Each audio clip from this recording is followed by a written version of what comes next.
Hey there. So today I want to talk a little bit about Rob Sheridan. But in order to get there, I want to talk about a broader context, and I'm going to work my way in. Really, too, when we talk about any of these things, I want you to ask yourself, what do you want at the end of all of this? What is the end game or the end goal of this thing that people take to calling Comicsgate? For myself, I think that it's two things: profession and professional. I've talked about that time and again. Profession, we're talking about a quality caliber product. Professional, we're talking about people that can adopt things like standard fair decorum. Don't call me a Nazi. Don't go out and push your ideology on people and say that everyone else that doesn't agree, they're racist, they're phobic, and on.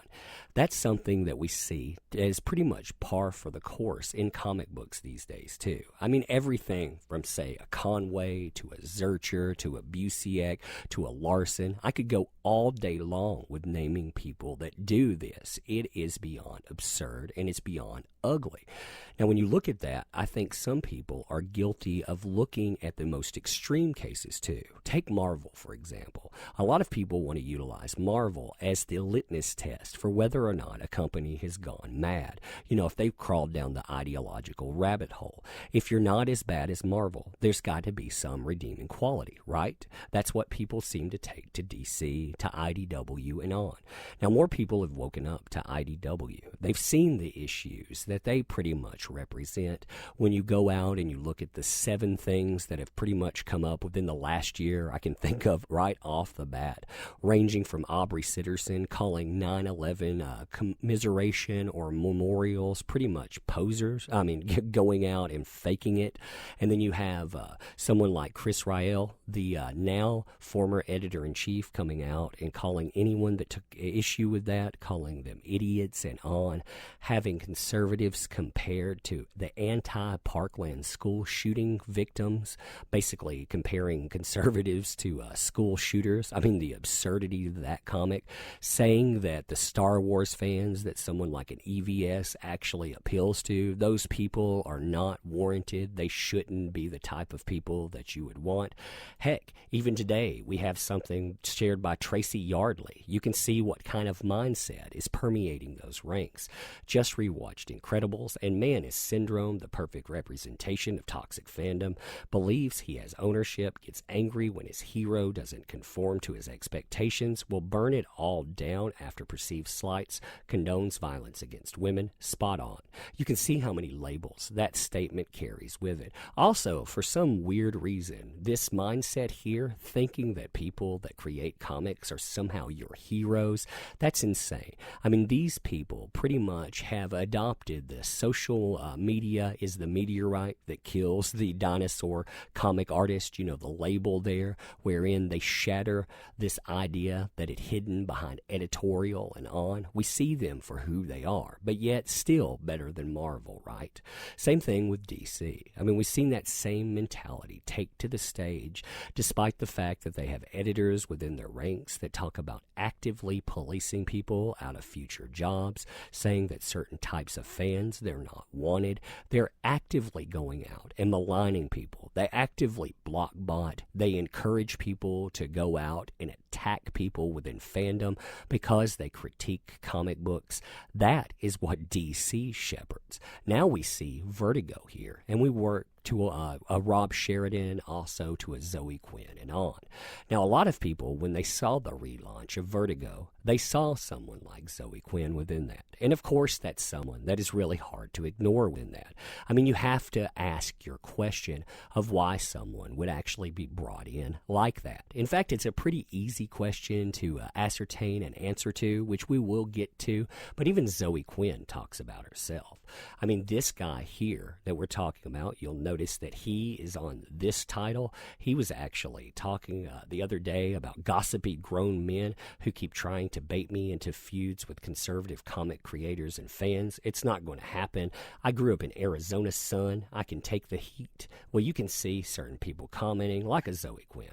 What is even the point in being a writer if you don't get self-indulgent as fuck and pander to yourself sometimes? I mean, when you see that mentality, the audience be damned. I'm pandering to myself. When you see statements like that, you can see what type of mindset is going to be adopted.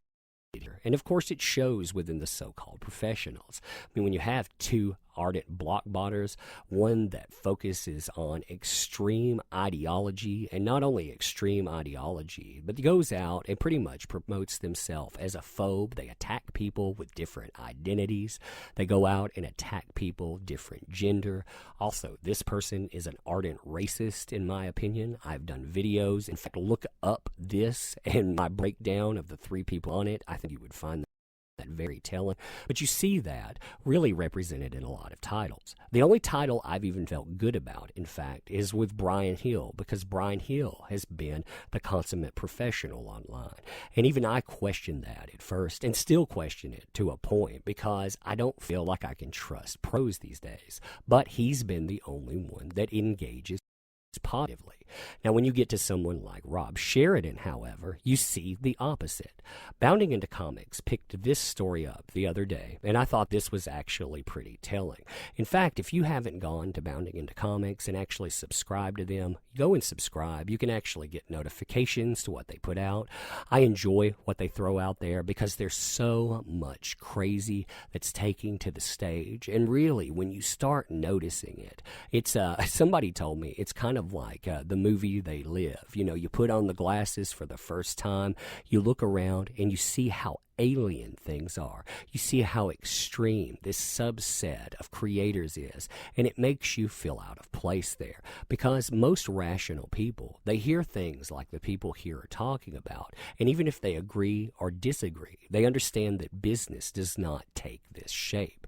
So looking at what Rob Sheridan was first reported as talking about, he was talking about Trump supporters and attacking them. You had a discussion that was going on about the border separation of children. And again, we're not talking about a political endeavor here. We're talking about someone that is representing a commodity. So Michael Knowles here said, we can all agree it's sad that these children's criminal parents are abusing them and exposing them to the horrific dangers involved in entering another country illegally. So you have, of course, Rob Sheridan being such the consummate professional and the writer here saying, fuck yourself, you soulless piece of trash. But wait, of course, there's going to be more. So Michael Knowles, again, responds very reasonably, I think. You can disagree with what he's saying, but at least it's disagreement that's taken shape within a discussion. The policy you advocate is directly responsible for 60 to 80% rate of rape for women and young girls crossing the border illegally. You must feel proud. So, of course, Sheridan responds, you're a gaslighting racist dick stain who knows nothing beyond your privilege and arrogance. Absolutely depressing that there can be so many sad little tribal trashmongers out there like you trying to capitalize off of hate and ignorance. Shoot yourself into the sun. Now, you can look at that and you can see all of the problems there. You know, you're racist. Of course, you're going to throw that out there as a qualifier. Dick stain, wow. You know, welcome to the third grade. Population Rob Sheridan, calling people tribal, and yet you can, of course, can see this and other statements we'll get to, how tribal that is, and of course the shoot yourself into the sun, because that, of course, is conversation. Adding to that, does Ben Shapiro have a whole stable full of little white racist elf boys who go around spreading hateful bullshit to scared losers for money?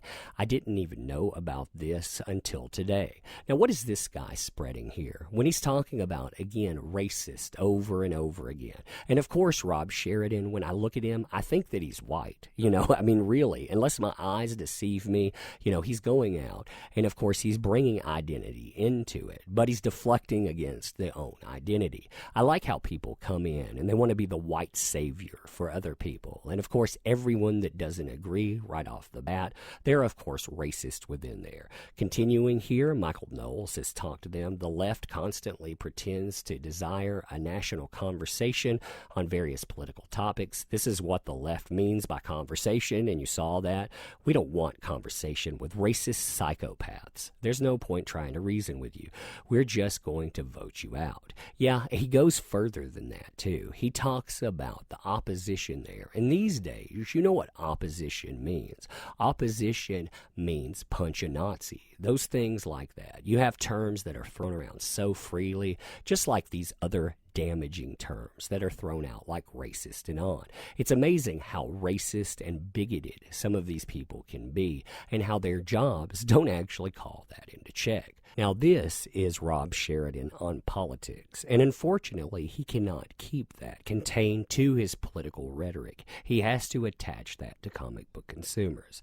We can see that in the conversation that transpires here. And this guy, he says a lot of things that are contraindicated when it comes to going out and asking for currency, maybe for the currency of Twitter likes, but when you're trying to trade this stuff in for the currency of actual hard cash, well, this is anything but a sales approach. In fact, you are not obligated to nicety. This person has not been nice to you, so why would you be nice to them?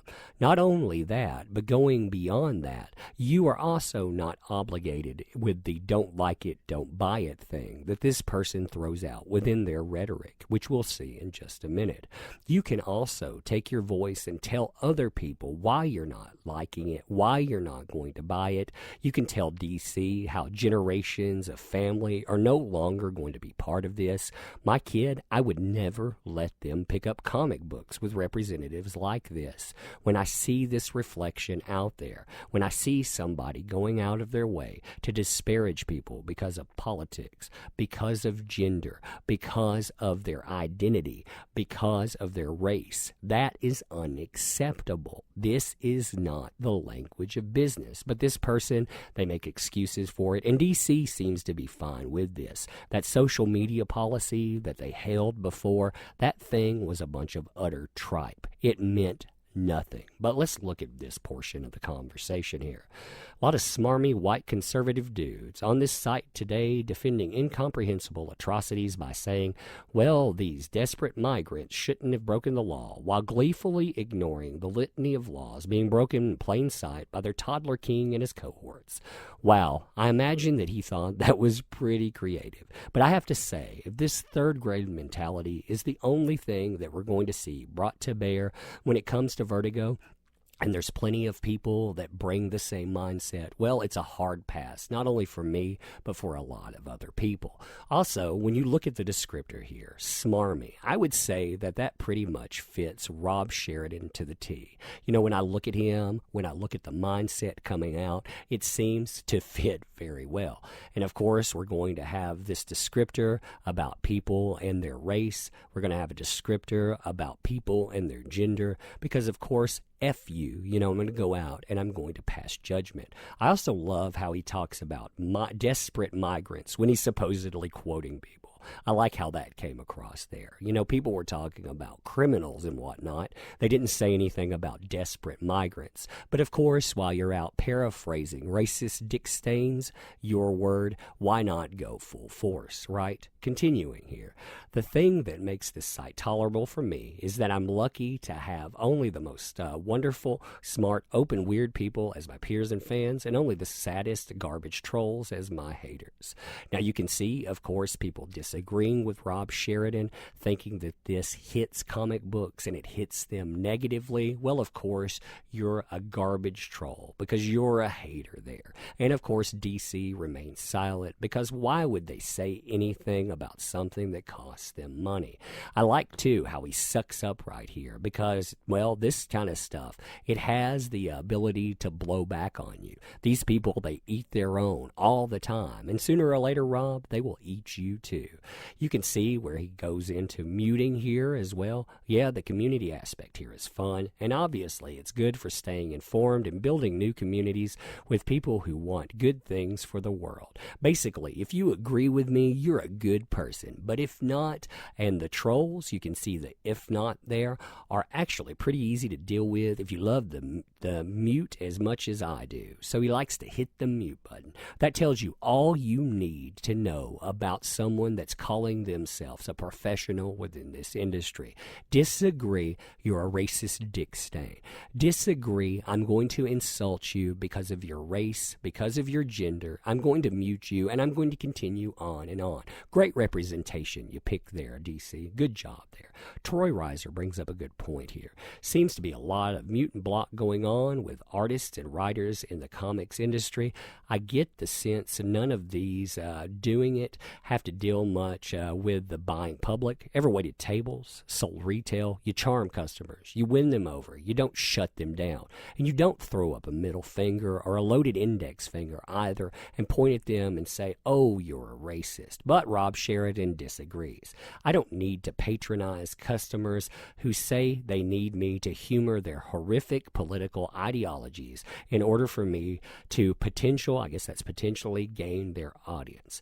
They're unlikely to enjoy my comic or any of my work. Actually, my principles as a human being are too vital to me and my work. Now, you can see this building to the don't like it, don't buy it, but also, why the hell would I actually be a professional within this? You can't make me. It reminds me of a child out there. These people sound like little kids going, na, na, na, na, na, putting their fingers in their ears, trying to tune out the rest of the world. Mr. Rick here says, good luck. Just remember those principles when your book's being used to line bird cages. Rob, of course, says, I'd rather never sell a book than change who I am to appeal to angry right-wingers and their idea of what they think art should be. Grow up. You should grow up, man. I mean, within that. First of all, you think this is about right-wingers. You have people out there telling you, buck up and be a professional. And what you say, again, oh, well, I've got to be me. What am I? Well, I'm somebody that goes out and judges people, again, because of race, because of gender, because of politics. I like to throw around descriptors like racist, which are, of course, there to harm people. And, of course, words like Dick Stain, just because, well, I think that's cool. I'm sure DC will enjoy that.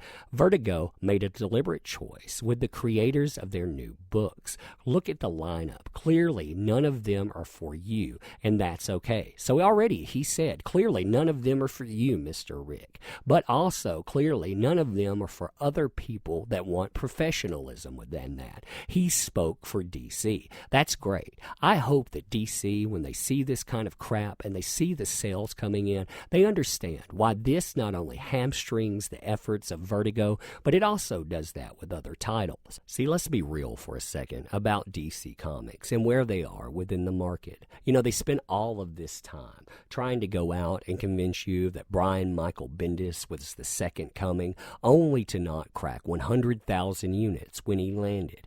Moreover, when you look at their retail market share within this month, they landed at 25.71%, versus Marvel's 42.64%, even though they launched close to the same thing within unit market share. Now, we're talking about doing this within a setup. When we're comparing year-to-date to year-to-date, we're talking about 10% decline in single issues, and we're talking about over 10% when we get down to graphic novels. So that's the market that we see here. DC is in no place to be out there supporting this type of behavior. And yet Rob here is telling you, well, you can go read something else. It's a big world out there. That seems to be something that a company would not want you to say. And yet, well, here it is, point in case. And again, DC is doing nothing about it like they do all the time. Are you telling potential readers to not buy Vertigo? If you're working for them, you represent them. I get that people say crappy stuff. Yeah, I mean, look at what he's been saying there. I get that you disagree with them, but you have to stand above it as a public figure. I don't have to do anything. I have to express myself and create what I create. Art isn't about making everyone happy. Do you expect everything everyone creates to cater to all audiences? If you don't like it, read something else. This isn't complicated. You can see how adversarial this is. And this pretty much is a reflection of comic books these days. You see people that go out, and when they're countered with professionalism, they say, I don't have to do anything. This is my personal opinion, not a professional professional account, pretending that this doesn't hit the comic book before. I can't even tell you what the comic book is about, but I can tell you that the name on the comic book will keep me from reading it.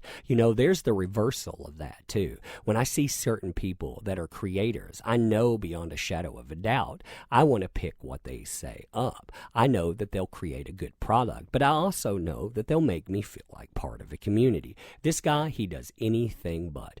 Great way, again, to show consumers that they're welcome in DC. Mr. Rick says, but you're almost all catering to the same people who don't buy comics, and it's killing comic shops. And that's true. We're talking about 50 comic book shop closures last year. We're talking about dozens this year, but that doesn't matter then. We're going to get something like this. Angry nerds like you trying to own fandoms and keep other people out are what's harmful. Expand your mind to the organic direction culture is moving, or tell me about all those awesome right-wing comics I should be reading. What a dick, man. When you get down to this guy, of course, you're talking about it harming business. And what does he do? Well, he flips out that proverbial middle finger and he says, you're an angry nerd trying to own fandom. You're trying to tell me what's out there. There's this organic direction culture is moving. If you think that Twitter and Tumblr are some organic reflection of culture, you need to get out in the real world. You should, again, try to deal with people on a professional basis because you don't understand business. Business and culture, they are not the same thing. You have a business culture and you have culture, whatever you want to go out and reflect in your own life, but this is a reflection on DC. You've already told people not to buy this. They're not welcome. They're angry nerds and on. And of course, this right here, you've already turned me off to the product. But beyond that, how many other people are going to be turned off by this? How many other people will see this reflection and say, you know what, this guy is such a reprehensible jackass that I don't want to pick that product up? Anyone that would go out and call people racist dick stains, angry nerds, and so on, when you get down to that, again, why should we feel obligated to spend money to prop up the professional there, or the profession for that matter? Why shouldn't we walk away and go somewhere where our money is more suited to escapism or to other endeavors? Places where people actually appreciate support. You can see, again, on and on how this goes, but that's pretty much where that part of the conversation ends. Now then, you see Rob caught here, and someone says, it really is astounding to me how many content creators tell the reader base to fuck off. Where did anyone say fuck off? You didn't get that from all of this, Rob? Angry nerds, you're harmful, go away. These comic books are not for you. Clearly, none of them are for you. Is that not a fuck off, Rob? Don't you get that from there? Different people have different tastes. Find yours and ignore what you don't like. Why do you think everything has to cater to exactly whatever it is you like? Why do you approach life like that? Why, for the currency of 10 likes, have you turned off so many people to this product? Well, of course, we can answer that. We can answer that over and over again with people sounding off. But of course, this guy wants to relegate people to angry nerds or fans. We're not fans. We're not angry nerds. What we are comic book consumers, and we're being turned off by people like you. And of course, you don't want to see that because, well, if you saw that, if you actually had to be held accountable for what you do out there, well, imagine what that would look like. Imagine if you brought the same rules the rest of us do.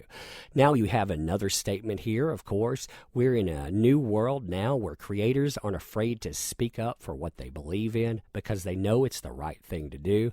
Talking about Seth MacFarlane, you're not a Seth MacFarlane here. You're not speaking up for what's right or what's not right. You're going out and you're actively maligning people that would possibly pick up products. You've done that with hyper politicized BS. You know, that rhetoric there. You've already said 63 million people not welcome to Rob Sheridan's comic book. Beyond that, too, you've taken that and you've attacked people that were within the comic book community that you know buy comic books. You want to see proof of that? Go and look at their Twitter accounts. They post about how they buy comic books all the time. But no, it doesn't matter there. In fact, you see exactly how this is going to be stated here. I also stand for equal rights, opportunity for all, and I will also are always loudly, proudly, viciously attack bigotry in all its many forms. What do you think a vicious attack looks like? Do you think that's a punch the Nazi? Because, you know, it seems to go beyond talking there. It seems to go to that context wherein someone thinks that they can sneak up on you, punch you in the head, or worse than that. You know, in this day and age where somebody goes out and they apply rhetoric like this, and they apply things like racism to comic book consumers. I mean, really think about that. Think about what's going on with this. They're going and placing value judgments with this expectation that you're still going to support companies. If DC won't wake up and do something about it, well, I say screw DC. I mean, with that, I don't think that I should go out and have to actually support a person like this, or someone, again, that's trying to make their point, like a reboot of Superman where he's Mexican would be the best thing right now. Yeah, that would be the way. I mean, you do understand that he is a Kryptonian, right? He's an alien, so it doesn't really matter how that goes in. And Superman, he's made manifest, not by the roots there, but he learned who he is from the Kents. Actually, Michael Moody brought this up within conversation, and Rob Sheridan pretty much calls him a Nazi. So, I mean, you can see exactly how that goes. Time and again, illustrations like this is only a small encapsulation of it. I could spend hours going through all the details where this guy in the last 2 to 3 days has acted like such an ardent jackass. But you know what? I mean, I'm kind of tired of looking at this stuff. Really, when you get down to it, I would say just remember that and inform other people of who he is, what he stands for. And what he stands for is the fact that consumers, they are not even allowed standard decorum. They're not even allowed not to be called racist, not to be judged because of their race, gender, ethnicity, and so on. And even if you have something different within that, if you disagree with, Rob Sheridan here, well, of course, you're going to be that by default. So anyhow, tell me what you think about this. Do you have any real high standards or high feelings that this is going to be a great comic book? Or do you feel like you still want to buy it? Because some people out there tell me that they're down with a good book. Even if it's a good book, they can sidetrack and look away from people like this. Me, I have more self-dignity than that. I don't feel like I can appreciate a comic book when I know the person that's writing it, they pretty much hate me for being me, for having an opinion outside of their own, and also within that they're probably going to take this comic book and turn it into a trash pulpit. But anyhow, tell me what you think about this stuff.